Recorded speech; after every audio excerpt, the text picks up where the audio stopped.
¿Quién fue Bernardo Vitti? Fue un sacerdote jesuita y pintor italiano que llega al Perú en 1575 para evangelizar por medio del arte. Desarrolló su trabajo en Lima, Cusco, Ayacucho, La Paz y Sucre.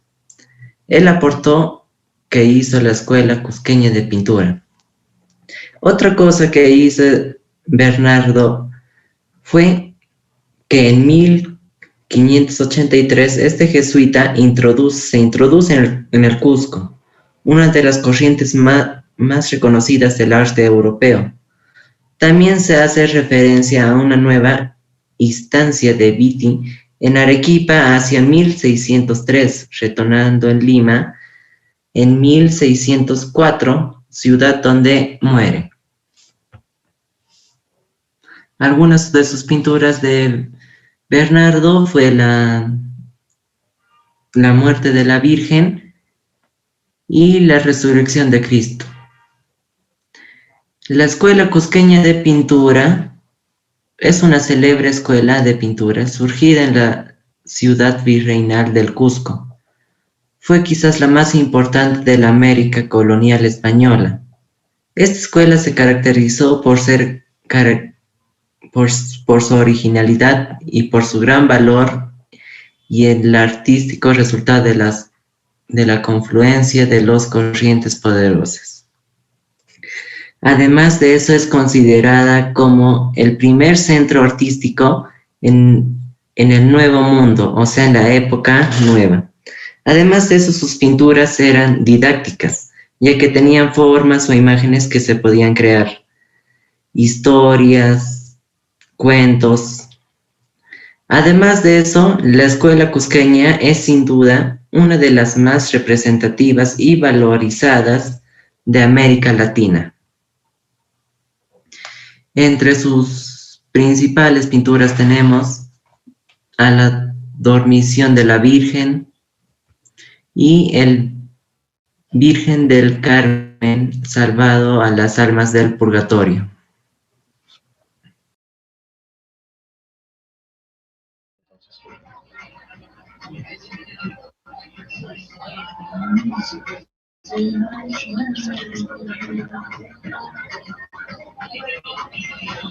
Vamos a comenzar con lo que es una pequeña definición de lo que es la pintura de la escuela italiana.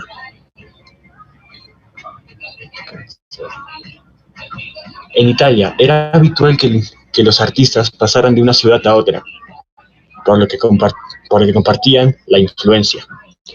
En concreto, en Florencia predomina el dibujo y en Venecia un colorido brillante, predominando ese color sobre el dibujo y la luz, con brillos y atmósferas doradas.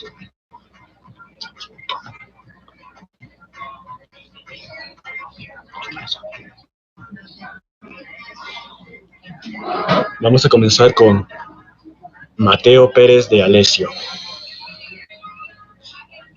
Fue el pintor más importante en Lima durante un largo tiempo y tuvo mucha influencia en la escuela pictórica local, incluso después de su muerte. Su producción de dibujo y composición rigurosos muestra una marcada preferencia por grandes escenas de tono ligeramente grandilocuente. Muestra de su admiración por Miguel Ángel y otros pintores del marianismo. Se especializó, sobre todo, en pintura de temática religiosa.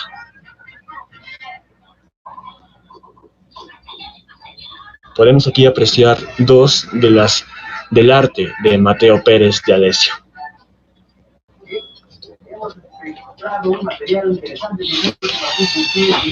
Comenzamos con el segundo, Angelino de Medero. Angelino Medoro, también conocido como Angélico Medoro, fue un pintor italiano que emigró al Virreinato del Perú vía España.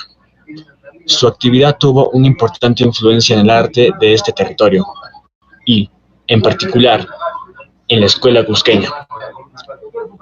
Tras su formación posiblemente romana, viajó a Sevilla en 1557, atraído por el ambiente artístico de la ciudad o siguiendo la tendencia de emigrar de numerosos pintores italianos. Se embarcó hacia Perú, permaneciendo antes por algunos años en Colombia y Ecuador. Estas son dos de las muestras del arte de Angelino Medero. Muchas gracias.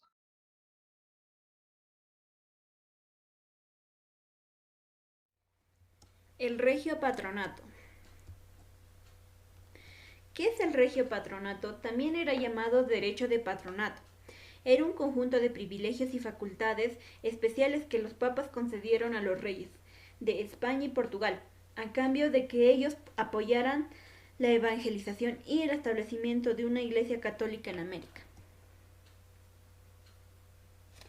El Regio Patronato consistió especialmente en que los papas concedieran a los reyes de distintas monarquías europeas del antiguo régimen y que les permitían al principio ser oídos antes de una decisión papal o elegir directamente en sustitución de las autoridades eclesiásticas.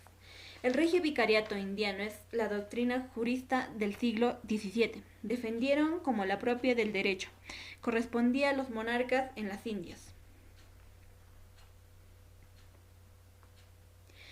¿Cuál es el significado del Regio Patronato?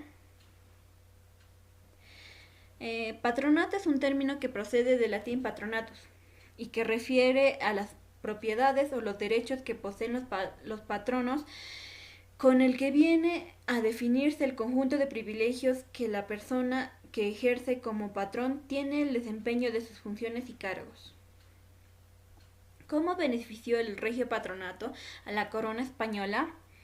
El patronato regio o regio patronato consistió en el conjunto de privilegios y facultades especiales que los papas. La situación beneficia a ambas partes, la Iglesia y los principados.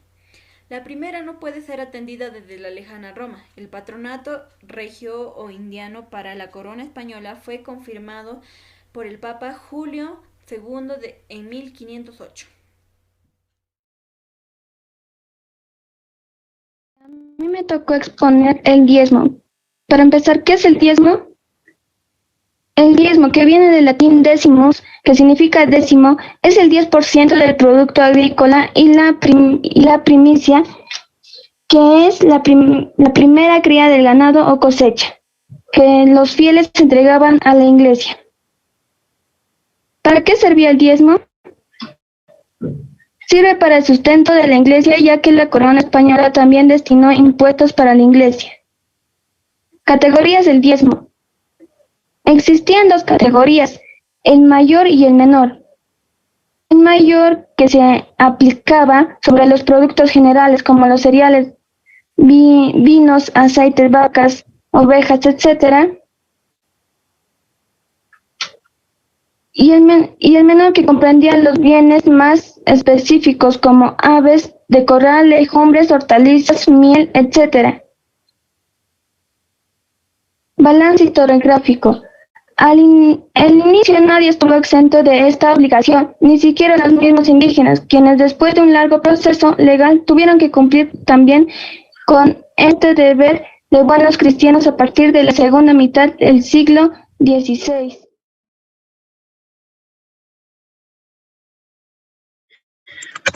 A mí me tocó hablar del tema de organización territorial de la religión en el virreinato.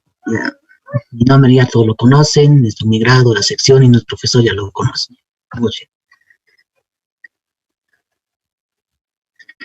Como en esos años el gobierno virreinato era tan amplio que abarcaba las zonas de Ecuador, Perú, Chile y Argentina, y como esos también se necesitaba ser más eficaz en la evangelización de los indígenas.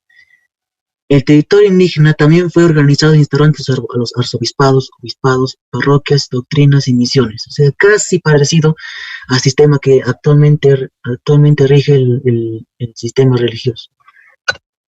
Y ahí pueden ver un gráfico de cómo eran los pueblos indígenas en la época del virreinato. El arzobispado. Este tuvo como sede la ciudad de Lima, porque Lima antiguamente era la capital del virreinato. Era más conocida como la ciudad de los reyes, del cual dependían los arzobispados de Panamá, Trujillo, Arequipa, Chile, Quito, Huamanga y Cusco. Él es uno de los máximos representantes del arzobispado, por lo cual su nombre era Diego Morcillo Rubio de Unión. Obispados. Los obispos eran elegidos por el mismo rey, a quienes se les elegía por autoridad del Consejo de Indias, por medio de candidatos a tomar el obispado. Y también él es uno de los máximos representantes del obispado en la época virreinal. Su nombre es Melchor de Liñán y Cisneros. Las parroquias. Estas se ubicaron en las ciudades donde habitaban los españoles. Cada parroquia estuvo dirigida por un párroco. O sea, como actualmente, muchos conocerán la parroquia de San Miguel Arcángel que queda en el centro. Es casi parecido a como era el sistema antiguamente. Y ahí se realizaban los bautizos, defunciones y nacimientos que también servían como ascensos. O sea, casi lo mismo que hacemos actualmente. Ahí pueden ver el gráfico de un bautizo en esa época. La doctrina. Se instalaron en las zonas rurales donde habitaban las reducciones de indios. Su deber era evangelizar a la población y para lograr esto debían hablar sus lenguas maternas, como el quechua aymara. Como actualmente en esos días casi toda la población indígena no estaba tan acostumbrada a hablar el español, los evangelizadores necesitaban obligatoriamente hablar su lengua materna. En este caso el quechua, aymara y las otras lenguas que hablaban en esas épocas. Ahí pueden ver una purificación, por así decirlo, de un padre a una indígena. Y así ellos pensaban de que ellas eran parte del reino de Dios, pero su destino era algo mucho peor. Gracias. Como siempre, viva el Perú.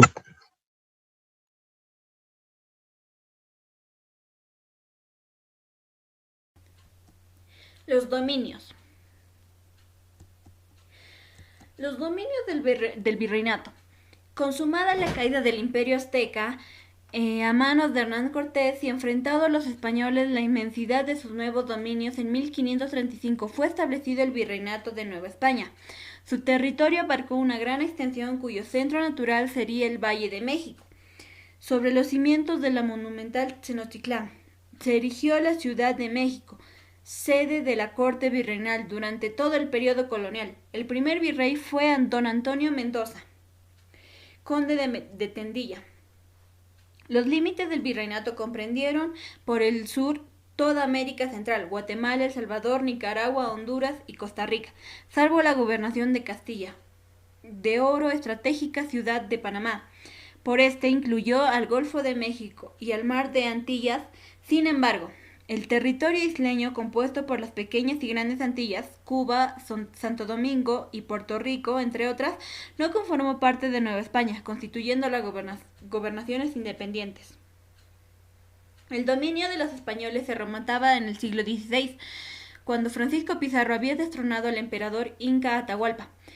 Necesitado de una sede para su gobernación, Pizarro fundó su capital el 18 de enero de 1535. Durante la época virreinal le correspondió al Callao como el primer puerto de virreinato del Perú y asentamiento hispano más importante de la costa pacífica sudamericano. Jugar un papel preponderante, en este caso sería predominante. El virreinato peruano se estableció en el control de las rutas marítimas en el Pacífico y para ello fue creada en 1570 la Armada del Mar del Sur, destinada a ejercer el dominio efectivo sobre aquel vasto espacio marítimo. Posteriormente, en la segunda mitad del siglo XVIII, se dio una organización para las fuerzas navales precedentes del Perú, tomando como lugar de establecimiento el Callao, donde se creó Capitanía de Puerto, entidad que pasó a ejercer el control marítimo y naval del área. Al mismo tiempo también se estableció la Real Academia Náutica de Lima, el Departamento Marítimo del Callao, con las capitanías de puertos subordinadas en Valparaíso, Concepción y Guayaquil. el Hospital Naval de la Bellísima y varios otros establecimientos. Todo este proceso sentaría las bases materiales y las humanas sobre las ciudades que surgía en la institución naval peruana, como elementos necesarios para hacer respetar el incipiente Estado que comenzó a formarse a partir de julio de 1821. Hoy yo les voy a explicar sobre los jesuitas. Ellos llegan al Perú siendo San Francisco de Borja el superior general de la Compañía de Jesús. De allí, él se ha reconocido como fundador de la provincia jesuítica del Perú, la más antigua de Hispanoamérica. Llegaron en 1568 y dieron fuerte impulso a la evangelización y a la educación. Fundaron importantes escuelas. Su labor y misiones también fueron notables. Gracias a su labor se fundó la ciudad de Iquitos alrededor del año 1757 con el nombre de San Pablo de Nuevo Napeanos. ¿Qué es lo que hacen? Ellos organizaron en América comunidades y misiones en las que querían enseñar a los indígenas las costumbres occidentales y el catolicismo. Construyeron escuelas donde instruyeron a los indígenas a escribir, leer y además tenían una iglesia. ¿Por qué los expulsaron del Perú? Los jesuitas fueron expulsados del Reino de España, la monarquía católica, en 1767, acusados por los campontes de instigar el motín de Esquilache, mediante la pragmática sanción de 1767.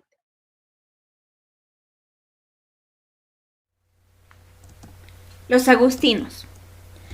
¿Qué son los agustinos? La Orden de los Agustinos Recolecto, OAR, es una orden religiosa perteneciente a la Iglesia Católica, surgida en el siglo XVI, con presencia de 22 países alrededor del mundo. Acá en la imagen podemos ver a 4 agustinos. Objetivo de los agustinos. La Orden de los Agustinos llegó a Nueva España en 1533, con el objetivo de instaurar, al igual que el resto de los misioneros, el culto cristiano es en los territorios conquistados. Fundación de los agustinos. Su creador, San Agustín, funda su primer monasterio.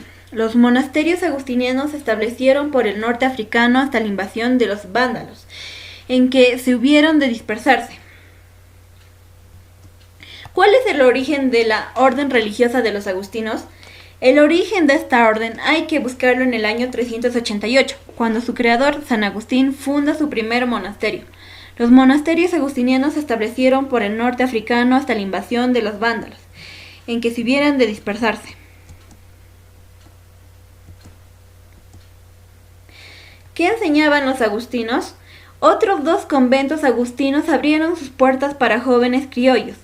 El San Agustín José Gracia en Guadalajara desde 1578, que impartía instrucción de gramática y retórica, y el San Luis Potosí en 1614, para enseñanza de las primeras letras y latín. También se le impartía perceptiva, literaria y retórica. ¿Qué lugares evangelizaron los agustinos? Los frailes agustinos, después de realizar en la Ciudad de México y sus alrededores un gran trabajo de evangelización, prosiguieron su labor apostólica en 3 rutas. La primera de ellas abarcó ahora estados de Morelos, Puebla y Guerrero. ¿Qué significa el símbolo de los agustinos? Escudo de la Orden de San Agustín. El escudo oficial de la orden es un símbolo que transparenta la vida agustiniana, el libro sobre la cual parece un corazón ardiente, atravesado por una flecha. Su significación es la siguiente: el libro es la palabra de Dios, el corazón alude a la interioridad del hombre. Acá podemos ver el libro y un corazón atravesado por una flecha. Ese es el símbolo de los agustinos. ¿Cuándo llegaron los agustinos? Los primeros agustinos llegaron a México en mayo de 1533 con 7 frailes y se establecieron con el nombre de congregación. agustiniana del Santísimo Nombre de Jesús. El 1 de mayo de 1543 se erigieron en provincias independientes. Dicha erección fue aprobada hasta julio de 1592 por el Papa Clemente VIII.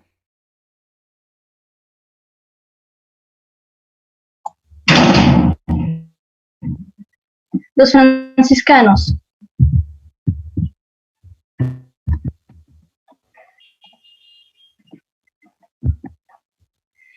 La orden franciscana, la orden de frailes menores llegado al Perú en 1533, dedicándose especialmente a las misiones, es decir, a la difusión del catolicismo en el virreinato. Llegó a instalar conventos en Arequipa, Huamanga, Trujillo y Chachapoyas y otras ciudades. Construyeron el convento de Ocopa, en Huancayo. Fue una de las órdenes que más trabajó con misiones en la selva. Tenía una fuerte influencia religiosa, porque era impartida en su mayoría por las órdenes religiosas que llegaron al Perú, y estaba a cargo de sacerdotes. La educación era drástica y memorista. Todos los conocimientos debían ser aprendidos de memoria, sin olvidar detalle o palabra alguna. De lo contrario, los alumnos eran castigados con dureza. Durante el virreinato, el arte utilizado por el evangelizar por ello representaba temas religiosos. La pintura se desarrolló principalmente en Lima y Cusco. La más original fue la escuela cusqueña, que mezcló el estilo europeo con elementos indígenas. La arquitectura virreinal se manifestó principalmente en iglesias y estilos predominantes. Fue el barroco, que se caracterizaba por tener muchos adornos y cuervas para representar. La cultura, la mayor parte de las esculturas eran hechas de madera y plata. Se utilizaban para altares y techos en conventos e iglesias. La piedra tallada se utilizó para las fachadas de edificios como iglesias y universidades. Gracias. Claro. La extirpación de idolatrias. Maldito botón. La extirpación de idolatrias. ¿Qué es la extirpación de idolatrias? Mecanismo ideológico que tenía como objetivo destruir la cosmovisión andina, el sistema de creencias y valores ancestrales andinos, en busca de perpetuar el sistema opresor instituido en beneficio de los invasores. La labor evangelizadora tuvo como fin convertir a los indígenas en practicantes de la fe católica. Para ello buscaron la forma de acabar con las prácticas idolátricas que los vernaculares poseían, atacando a sus principales dioses y destruyendo todo signo de culto, huacas, apachetas, malquis, etc. Durante todo el siglo XVI, los religiosos crearon una forma única para que los evangelizadores y doctrineros realicen su labor con efectividad. Sin embargo, los misioneros se daban cuenta que el culto a los dioses andinos como Pariacaca o Illapa continuaban pese al esfuerzo de las órdenes religiosas por detenerlo. La extirpación de idólatras atenuó en forma dramática el culto vernacular, pero no lo exterminó por completo. Este pervivió por muchos años, inclusive hoy en día es posible apreciar el culto a la Pachamama o a las ofrendas en honor a los apus tutelares, ejemplo de una larga tradición religiosa andina. Cabe resaltar que estas campañas tuvieron otros móviles más allá del evangelizador, la apropiación de laicos y religiosos de los terrenos ocupados por las huacas o la búsqueda de ídolos como forma de obtener oro o plata, evidencia el usufructo que desearon obtener ciertos individuos de la vista. Y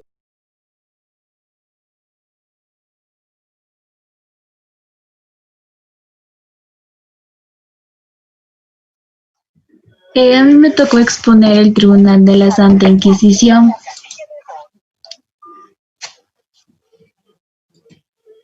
La Inquisición Española, o Tribunal del Santo Oficio de la Inquisición, fue una institución fundada en 1478 por los Reyes Católicos para mantener la ortodoxia católica en sus reinos. La Inquisición, como tribunal eclesiástico, solo tenía competencia sobre cristianos bautizados durante la mayor parte de su historia. Sin embargo, al no existir libertad de culto ni en España ni en sus territorios dependientes, su jurisdicción se extendió en la práctica totalidad de los súbditos del rey de España.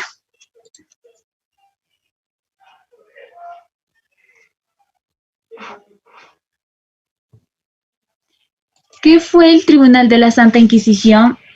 Eran instituciones dedicadas a la supresión de la herejía, mayoritariamente en el seno de la Iglesia Católica. La herejía en la era medieval europea muchas veces se castigaba con la pena de muerte y de esta se derivan todas las demás. ¿Qué herejías juzgaba el Tribunal de la Inquisición? Algunos de los delitos que perseguía el Santo Oficio eran la herejía, negar dogmas de fe, como la existencia de Dios o la pureza de la Virgen María, la idolatría, la solicitación. El sacerdote solicitaba a una mujer o a un hombre actos torpes y deshonestos en el momento de la confesión, prácticas de magia, entre otros.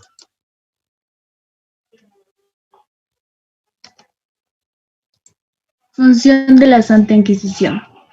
Fue una institución especial en enjuiciamiento e investigación creada por la Iglesia Católica Romana durante el Medioevo, para luchar contra el libre pensamiento y los movimientos populares antifeudales. Era un tribunal eclesiástico establecido para inquirir y castigar los delitos contra la fe. ¿Cómo eran los juicios de la Inquisición? El sistema procesal utilizado por el tribunal se centraba en la investigación, juzgamiento y sanción del delito de la herejía. Los inquisidores, en cumplimiento de su función, hacían el papel de jueces. No era necesario que existiese denuncia o acusación. Podían inquirir, investigar cualquier indicio razonable que los llevase a sospechar la existencia de personas o grupos heréticos.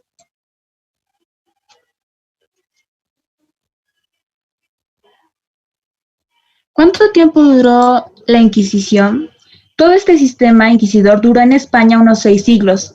En julio de 1834, al inicio de la regencia de María Cristina de Borbón, el gobierno liberal moderado de Francisco Martínez de la Rosa aprobó un decreto cuya disposición primera decía: se declara suprimido definitivamente el Tribunal de la Inquisición. Eso es todo. Gracias.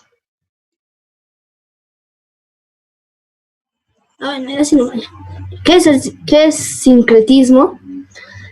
Se denomina el proceso mediante el cual se concilian o amalgaman diferentes expresiones culturales o religiosas para conformar una nueva tradición. La palabra como tal proviene del griego sincretismos, que significa coalición de dos adverbios contra un tercero. El sincretismo religioso. El sincretismo religioso es el producto de la unión de dos tradiciones religiosas diferentes que se asimilan mutuamente, dando como resultado el nacimiento de un nuevo culto con elementos y productos de ambos. Como tal, el sincretismo religioso es un proceso que ocurre de manera pausada y espontánea, cuando dos tradiciones religiosas se ven obligadas a cohabitar de forma armónica. Aquí tenemos una imagen. Vamos a otra imagen. Ahí está. Está feo, claro.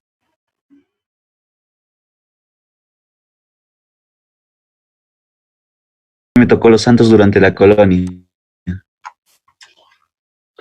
La Iglesia Católica tuvo que enviar de extender la fe debido a que los indígenas no querían abandonar sus viejas costumbres religiosas. Santa Rosa de Lima. Nació el 1586 y murió el 24 de agosto de 1617. Su nombre es Isabel de Flores de Olivia. Fue una mística cristiana y fue la primera en recibir el reconocimiento canónico de la Iglesia Católica. Fue proclamada excelsa patrona de 1669 y del 1670. Martín de Porres. Él nació el 9 de diciembre de 1579 y murió el 3 de noviembre de 1639. Fue un fraile nacido en el Virreinato del Perú de la Orden de los Dominicios.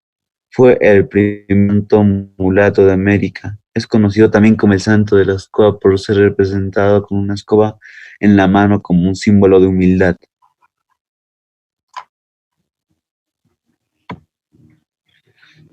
El Señor de los Milagros. El Cristo morado es una imagen de Jesucristo originalmente pintada en la pared de adobe en el altar mayor del santuario de las Nazarenas en Lima.